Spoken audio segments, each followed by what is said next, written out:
বাংলাদেশের ইতিহাসে কোন রাজনৈতিক দল নিজের অধীনে নির্বাচন করে কখনো হারে নাই। আবার সেমভাবে কোনো রাজনৈতিক দল নিজে ক্ষমতায় থাকার পরেও এরপরে তত্ত্বাবধায়ক সরকারের আন্ডারে নির্বাচন দিয়ে কোনোবার জিততে পারে নাই। আওয়ামী লীগ বলেন, বিএনপি বলেন, এটা বাংলাদেশের ইতিহাস। এবং এই ঐতিহাসিক তথ্য দিয়ে আপনি বুঝতে পারবেন প্রত্যেক দলে কেন চায় যে না আমার অধীনে নির্বাচন হোক, আমি কোনো কেয়ারটেকার গভর্নমেন্টের আন্ডারে নির্বাচন দিব না। 96 বিএনপি করছে, বেশি দিন টিকতে পারে নাই। আবার 2013 থেকে তো 10 বছর টিকেছিল আওয়ামী লীগ এভাবে নিজের অধীনে নির্বাচন করে, বিনা ভোটের ইলেকশন, রাতের ভোটের ইলেকশন, ড্যামি ইলেকশন, বিভিন্নভাবে। তো আজকে একটা কাহিনী বলবো, সেটা হচ্ছে 1996 সালে বিএনপি যখন এই আওয়ামী লীগের মতো করছিল, বলছে না আমরা তত্ত্বাবধায়ক সরকারের আন্ডারে নির্বাচন করবো, আমরা নিজেদের আন্ডারেই নির্বাচন করব। ফেসবুকে বিভিন্ন মাধ্যমে এই ঘটনাটা বেশ ঘুরে বেড়াচ্ছে, তো এর সাথে সংযোজন করে আমি আরও কিছু কথা বলবো আর কি। তো সেই নির্বাচনে আওয়ামী লীগ, জামাত, তারপরে জাপা, তারা তো বিরোধিতা করছে যে না এরকম নির্বাচন আমরা মানি না। তো এটা নিয়ে বেশ আন্দোলন হয়েছে, আর আন্দোলনটা সফল আন্দোলন ছিল, কারণ পরবর্তীতে বিএনপি কেয়ারটেকার গভর্নমেন্টের আন্ডারে নির্বাচন দিতে বাধ্য হয়, যেটা 2013 সালে আওয়ামী লীগ করেও পরে বিএনপি বাধ্য করতে পারে না, বা আওয়ামী লীগ বেশি স্বৈরাচারী আচরণ করছে, তো সে ভিন্ন বিষয়। এখন কথা হচ্ছে সে আন্দোলনের সফলতার পিছিয়ে অন্যতম একটা কারণ কি ছিল জানেন?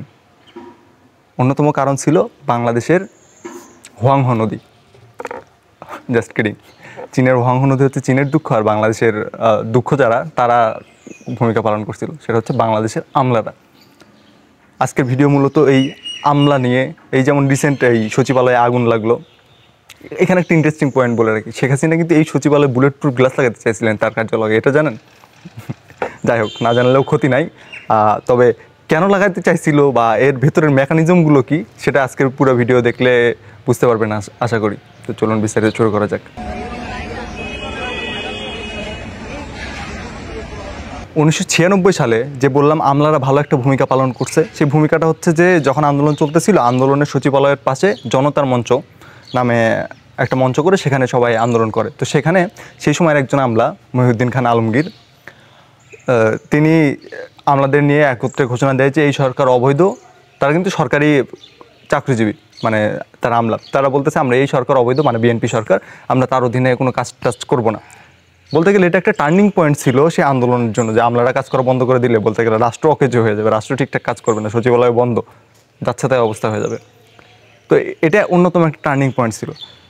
এই যে মহিউদ্দিন খান আলমগীর বললাম, এই ভদ্রলোকের নিয়ে কিছু কথা বলা দরকার। ইনি কিন্তু পরবর্তীতে স্বরাষ্ট্রমন্ত্রী হয়েছিলেন 2012 সালে। আওয়ামী লীগ সরকার তার এই 96 ভূমিকার জন্য কিন্তু তাকে ভালো প্রতিদানই দিয়েছিল। অবশ্য আওয়ামী লীগের কাজটা করে, যারা আওয়ামী লীগের দুঃসময় আওয়ামী লীগের পাশে থাকে, অন্তত হ্যাভিওয়েট যারা থাকে, আওয়ামী লীগ তাদের মূল্যায়ন করে। বিএনপি এই কাজটা অতটা ভালো করতে পারে না। তো এই ব্যক্তিরে নিয়ে, এই ব্যক্তিকে নাম শুনে অনেকে বা ছবি দেখে অনেকে চিন্তা না পারলেও এনার কিছু বক্তব্য কোট করলে আপনারা জানতে পারবেন। যখন রানা প্লাজা ধসে পড়লো, তখন এই ভদ্রলোকে বলেছিল যে বিরোধী দল বা অর্থাৎ এই জামাত বিএনপির কর্মীরা বিল্ডিংয়ের পিলার ধরে ঝাঁকাঝাঁকি করে বিল্ডিং ভেঙে ফেলছে। আবার ইনি এই বক্তব্য শুনে মনে হতে পারে এই লোকের কি লেখাপড়া কম নাকি? আসলে লেখাপড়া কম না, ইনি ইকোনমিক্সে অনার্স মাস্টার্স করছে, তারপরে আবার বস্টন ইউনিভার্সিটিতে, ঢাকা ইউনিভার্সিটিতে প্রথমে করছে, এরপর বস্টন ইউনিভার্সিটি থেকে আবার পিএইচডি করছে ইকোনমিক্সে। এরকম একটা লোক, আপনি বলতে পারেন না যে কি জানে না জানে, কি বলছে না বলছে, পড়াশোনা হয়তো নাই, এ কথা কিন্তু আপনি বলার সুযোগ নাই। তিনি পর্যন্ত এই মন্তব্য করছে। এরপরে তিনি বীর মুক্তিযুদ্ধ বঙ্গবীর কাদের সিদ্দিকীকে বললেন যে আরে এ তো পাকিস্তানের দোসর। কি একটা অবস্থা, টেকিংয়ের কি একটা অবস্থা। অথচ তিনি কিন্তু পাকিস্তান পিরিয়ডে, তখনও তো তিনি একজন প্রশাসক ছিলেন, পুরো মুক্তিযুদ্ধ টাইমে কিন্তু তিনি তার চাকরি করে গেছে, বেতন তুলতে তিনি চাকরি ছাড়েও নাই, বাংলাদেশ নিয়ে কোনো কথাও বলে নাই। এটা ঠিক না ভুল সেটা ভিন্ন বিষয়, কিন্তু ওই পজিশনে থেকে কোনো মুক্তিযোদ্ধাকে যদি পাকিস্তানের দোসর বলা হয়, সেটা কীরকম হয়, সেটা হাস্যকরও বলতে পারেন, ওরা কী বলতেছে উল্টাপাল্টা এরকম ভাবতে পারেন। তো সে যাই হোক, আজকের পয়েন্ট হচ্ছে এটা যে দেখেন আমলাদের দ্বিচারিতা। 1996 আমলারা যেটা করলো যে না এটা অবৈধ সরকার, দেখেন আমি এটা আমলাদেরকে ডিফেন্ড করতেছি বা বিএনপিটিকে ডিফেন্ড করতেছি এরকম না, বিএনপি যেটা করছে ওই টাইম এটা মেনে নেওয়ার মতো না। কিন্তু আমলারা যেটা করছে সেটা দ্বিচারিতা কেন বলতেছি? 96 মতো ঘটনা তো 2013-তে হয়েছে, কিন্তু এখানে তো কোনো আমলা কিছু বলে নাই। তাহলে কি আমলাদের দ্বিচারিতা হচ্ছে যে আমলারা কি চাচ্ছিল যে না সরকার অবৈধ কি অবৈধ না তার বেসিসে আমরা কাজ করব? আমলারা কি এরকম ভাবছে, নাকি অন্য কোনো স্বার্থ ছিল? মেইনলি এখানে অন্য কোনো স্বার্থই ছিল। ওনারা দেখছে যে কোন পক্ষে গেলে তাদের নিজের সুবিধা বেশি হবে, নিজের ফায়দা বেশি লোটা যাবে, তারা সেই পক্ষে গেছে। সরকার অবৈধ না বৈধ সেটা কিছু যায় আসে না, সেটা তো 2013 থেকে 2024 গণঅভ্যুত্থানের আগ পর্যন্ত এই পিরিয়ডটা দেখলেই বোঝা যায়। এই সময় কি দেশে আমলা ছিল না? অবশ্যই ছিল, কেউ তো 96 মতো আচরণ করে নাই। কাজেই আমলাদের এই দ্বিচারিতাটা কেন? এই দ্বিচারিতাটা বোঝার জন্য আপনার বাংলাদেশে বা মানে বাংলাদেশ হওয়ার আগে এই আমলার ইতিহাসটা আপনাকে জানতে হবে। এটা নিয়ে একটা আলাদা ভিডিও বানানো আছে, যে বিশ্ববিদ্যালয় কেমন আমাদের বাংলাদেশের বিশ্ববিদ্যালয় কেমন জগা খিচুড়ি হয়ে গেল। সেখানে আমলাদের ইতিহাসটা পাবেন, যে আমরা আমলাকে মেইনলি এটা তো একটা পাবলিক সার্ভেন্ট পদ আর কি, কীভাবে তারা আমরা সেখান থেকে পাবলিক সার্ভেন্ট থেকে আমরা তাদেরকে পাবলিক গড বানায় ফেললাম। মানে ওখানে আইডিয়া মানে ওই গল্পটা পাবেন আর কি, ওটা দেখে নিতে পারেন। তো একটু তাও আমি বলে রাখি, সেটা হচ্ছে যে ব্রিটিশ পিরিয়ডে যখন আমলা সৃষ্টি করলো ব্রিটিশরা, তারা তো পাবলিক সার্ভেন্ট না, তারা তো পাবলিক গড হিসেবেই তাদেরকে তৈরি করছিল। তো সেই তৈরি হওয়ার সেই পথটা, তাদের আইন কানুন বলেন, তাদের স্টাইল বলেন, তাদের আমলাতন্ত্র বলেন, মানে তাদের তন্ত্র বলেন, সব কিছুই কিন্তু ওই কলোনিয়ালিজম ধারার যে মানে ওই ব্রিটিশ কলোনি থেকে যে ধারাটা আসছে তার মধ্যেই আছে। মানে এখানে নতুনত্ব কিছু আসে না, এখানে ওইভাবে সংস্কার হয় না। কাজেই তারা ওই তখন যেরকম পাবলিক গড ছিল, এখন পাবলিক গড হয়ে আছে, পাবলিক সার্ভেন্ট হয় না। আর তারা দেখছে তারা ওই যে বললাম কোন পক্ষে ভালো সুবিধা পাবে। এই যে আওয়ামী লীগ সরকার যখন 2009 ক্ষমতায় আসলো, তখন আসার পরপরই কী করলো, সরকারি চাকরিজীবীদের বেতন ভাতা প্রায় দ্বিগুণের মতো করে দিল। তারপরে আমাদের আরও অনেক সুবিধার সুবিধা দিচ্ছে, ওরকম পয়েন্ট আউট করতে পারবো না, মানে করবো না আর কি, আপনার চাইলে ইন্টারেস্ট থাকলে খুঁজে নিতে পারবেন।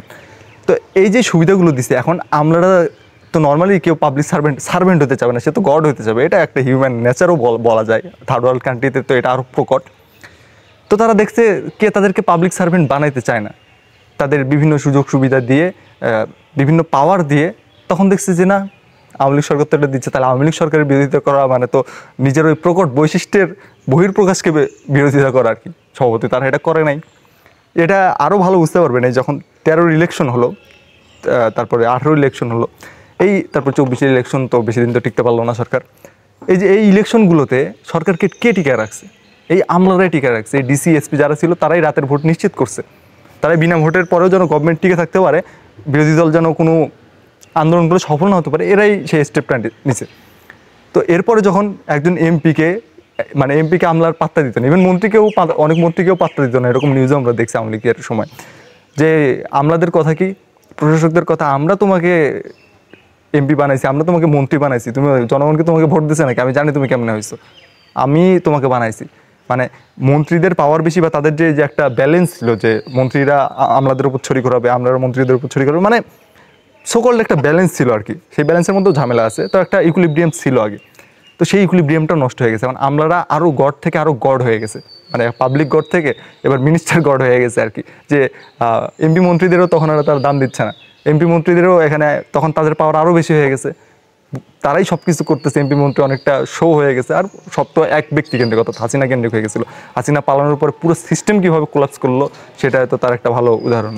আপনাদের একটা পার্টিকুলার কেস দেখাই, পার্টিকুলার কেস হলেও এটা বিচ্ছিন্ন ঘটনা না, এটা পুরো সিস্টেমটাকে রিপ্রেজেন্ট করে। মন্ত্রিপরিষদ সচিব কবির বিন আনোয়ার, মন্ত্রিপরিষদ সচিবকে আমলাদের সর্বোচ্চ পদ, তিনি যখন মন্ত্রিপরিষদ সচিব হওয়ার পরে যখন অবসর নিলেন আর কি, কিছুদিন পরে অবসর নিয়েছিলেন, তারপরে অবসর নেওয়ার পরপরই একদম শেখ হাসিনার কাছে যেয়ে তিনি আওয়ামী লীগে জয়েন করলেন আর কি। আওয়ামী লীগে দেখেন একজন মন্ত্রিপরিষদ সচিব, তিনি তার অবসরের পরে আওয়ামী লীগে জয়েন করলো। তার মানে ওই পদগুলো কারা পাচ্ছে? মানে এই যে আমলাদের সর্বোচ্চ পদ, আওয়ামী লীগ যারা আওয়ামী লীগের পারপাস সার্ভ করছে তারাই পাচ্ছে।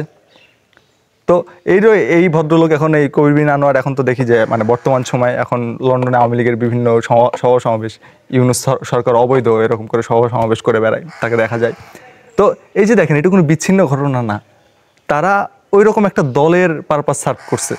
তো এই যে এখন যে বর্তমানে সংস্কার কমিশন হলো, তারা বলতেছেন আমরা বিভিন্ন জায়গায় সংস্কার করবো, সেরকম এই সচিবালয় সংস্কার আছে, মানে আমলাতন্ত্রের সংস্কারের কথা বলা হচ্ছে।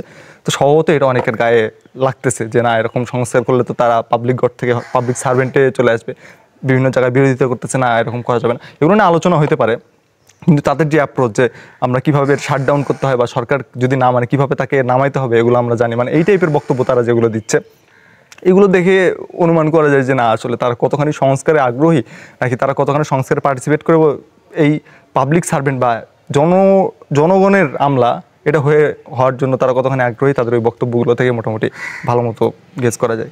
ব্রিটিশদের কাছ থেকে আমাদের এই ভূখণ্ড 47-এ একবার মুক্তি পাইলো, 71-এ আবার মুক্তি পাইলো, এর মাঝখানে আরও অনেকগুলো অভ্যুত্থান হয়েছে, এরপরে আবার 24-এ আরেকটা গণ অভ্যুত্থান হইলো।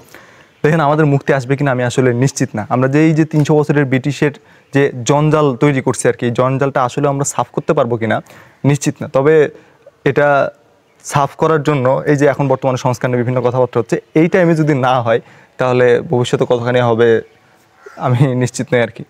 আপনারা কতখানি আশাবাদী জানাতে পারেন, আশাবাদী লোক বা আশাবাদী যুক্তি শুনলে হয়তো নিজের আশাও আরেকটু বাড়তে পারে। ভিডিও দেখার জন্য থ্যাঙ্কস।